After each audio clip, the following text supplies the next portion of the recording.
Hello, welcome back. This is Dr. Darnice. Welcome back into my house of religion, magic, and conjure. Thanks for being with me. I especially appreciate the long haul team. This will probably be another long one. So let me know again if you're on the long haul team. But what I wanted to do is come back and give another installment on this series, kind of mini series that I was thinking about in terms of who is God and how do we know anything about God. How do we know God is good? How do we know God is powerful? All the things that we say God is omnipotent, omniscient, you know, all good, right? I do have a point in asking these kind of questions because it just goes to the way that most of us are indoctrinated about spirituality, religion. Obviously, it comes through a traditional kind of religion, what we think about God. But, on this channel and the way I talk about spirituality, I like for us to think beyond just the traditional way that we've all been raised, right? So the name of my first book is called Beyond Christianity because it's about Black people and New Thought. So going beyond the traditional ways of even thinking about Christianity. But anyway, this video is, again, a look at a different biblical story as we consider who is God or what is God really like. So if you didn't see that other video I did, the first one I asked, what is God like or who is God via the book of Job, right? That book is really about human suffering, but really at the hands of a God who kind of set Job up in this bet that he made with Satan. So if you didn't see that video, go watch that one too. But this one is about the story of the Israelites or the Hebrew people taking possession of the promised land. So again, our question is, who is God and how do we know that God is good? Or why do we think that God is good? When embedded within the scriptures, the Jewish and Christian scriptures, we're given a depiction of God. We're given a depiction of God that is questionable, sketchy, not good to say the least. So, I'm assuming that in general the story, right? That the Israelites, the Hebrew people, are in bondage and slavery under the Egyptian Pharaoh. And, if you haven't ever seen the Ten Commandments movie, go watch the Ten Commandments movie. Yes, it's kind of hokey and all that, but it gets the job done, right? Gives you at least the broad strokes of the story.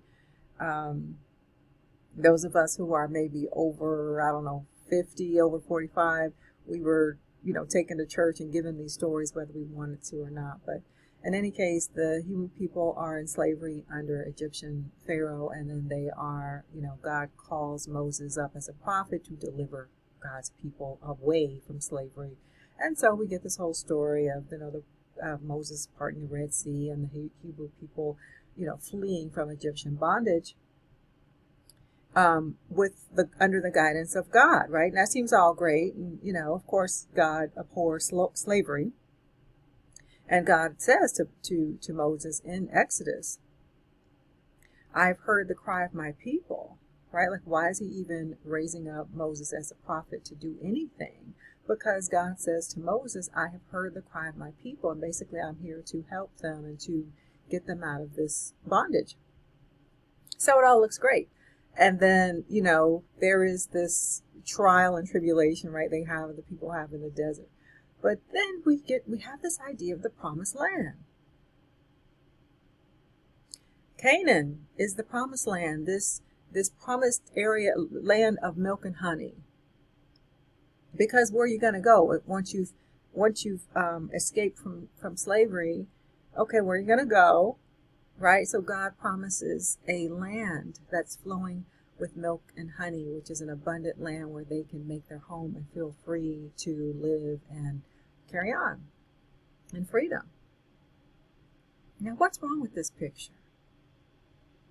What do you think is wrong with this picture when God says, I have this place for you? Well, the rub is there's already people in Canaan, right? There's already people called the Canaanites. What are you going to do about those people who are already there? Yeah, so there are already people there. The Canaanites. So what are you going to do with those people who are already in the land? What direction does God, Yahweh, give to the Hebrew people about what to do about the fact that there are already people there? Well, if you read the scriptures, so now we're talking about the book of Exodus, and then we're talking about the book of Joshua. Like we're picking the story up again in the Bible. In the story of Joshua, after Moses dies, Joshua picks up and leads the people into the promised land, except that there are already people there. So then God apparently says, well, it's okay to kill those people off. Kill those people off. And so here in the United States, we have our own narrative like that. And basically, Europeans all over the world have used this story as a way to say that they have manifest destiny, to do just exactly that, to go into lands, whichever lands they want, and declare themselves the rightful conquerors under God's direction, that they have a manifest destiny, or somehow they are a chosen people. So whether it be the United States and the Native American people, New Zealand and the Maori people, Australia and the Australian Aborigines there, anywhere throughout Asia and Africa, the story gets replicated.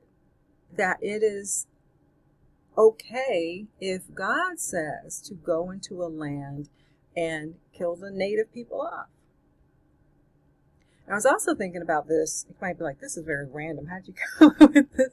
But I am, looking at my syllabus, getting ready to go into another school year, and thinking about things that might go on in the syllabus again. And there's always a point in which I do liberation theology in my African American religions class. Well, sometimes I do Native American liberation theologies also, just as a parallel to talk about the struggles of Native American people too for their freedom. And here we are, on their land. And so I was reminded again of this story, this biblical story about the Canaanite people, and how God ordained that it was okay to take their land. And we live in a country, in a society that basically replicates that. So again, what are we to say about this God, Yahweh? There are a number of things. You could say, well, the fact that there's supposedly a chosen people, well, then everybody else is not chosen. How does this work out for humanity if there's one group of people who are chosen, other people are disposable, the chosen people get to have whatever God says they can have, and if you're not chosen, that you are expendable, even unto death. Now, you might say, well, that's just that we're just sort of at the mercy of God, of Yahweh, and if that's how it is, that's how it is. But I would ask us to think beyond that and say, well, maybe what I've been told about God or Yahweh, or really more what I mean is what I've been told about my religion, or what I've been told about how I can understand the Bible, is not exactly right. Like, you can see the machinations of people, right? People telling the story. You can see why these stories can't be taken literally. You can see the political, historical, cultural, and political machinations within the biblical stories. These stories are not history the way we're accustomed to studying history, but they bump up against history because, there are certain land masses that we know. There are certain people who did, in fact, come to leadership, who were kings and queens of their time. But then we have to think about, well, why were we told the stories in the way that we have been told the stories? Who is served by the general population, the mass population, having an understanding of God being a very authoritative figure who will kill you off if you don't comply or you don't find yourself among the chosen? So now, there's a writing by a Native American liberation theologian. His name is Robert Warrior, and he wrote an article about how, hey, wait a minute, this story in the Bible about the Canaanites is not really helpful and useful to us as Native American people. As missionaries were coming into, what became the United States and giving the Native people their Christianity and their Bible and saying, hey, this is our story, this is the God for you, and to be a Native American and hearing that story, like, hey, wait, I'm the Canaanite in this story. I'm supposed to relate to whom in this story? You're telling me that God is good and loving and I should bow down to this God, but this story says that God said it's okay to destroy me. And here you are reenacting that. So if you have any interest at all, his name again is Robert Warrior. And gosh, I've forgotten the name of the title of the essay, but I'll look it up and put it in the description box here. Something like Canaan. I'm going to probably misremember it, so I'll just write it in the description box. But it's not very long of an article, and it gives you a different perspective about, from what we've been told in terms of who God is, or what Judaism and Christianity are about, or how we should even receive this entity called Yahweh. And then the question, is Yahweh the same God as the God in the New Testament of whom Jesus speaks? And people in the comments have said that too. We already know that Yahweh is not the same as the God of whom Jesus speaks in the New Testament, which is an interesting thought, isn't it? Well, then who is this Yahweh? And who is the God of whom Jesus speaks? That's the question. Let me see. Was there anything else I wanted to say about that particular story? I don't know. I guess I'll leave it to you to go and maybe read. You may start with Joshua. Oh, y'all, look. I got the book right here. And my Bible is a NRSV version. It's a study Bible. And so it's got these summaries and things right at the beginning of a book. So I'll just read just a few sentences. So if you're not familiar with the book of Joshua, or you haven't looked at it in a long time, you kind of understand what I mean when I say Joshua took over and brought the people into the promised land. So it's just a few sentences. The book of Joshua tells the story of the Israelites who, under Joshua's guidance and with the benefit of divine intervention, crossed the Jordan River to take control of the land of Canaan. Israel takes its orders from Joshua, who gets his orders directly from the Lord. The land was God's gift, promised to the ancestors in the stories of Genesis 12 through 50, so if you want to go back and see that, and secured by conquest under God's military leadership.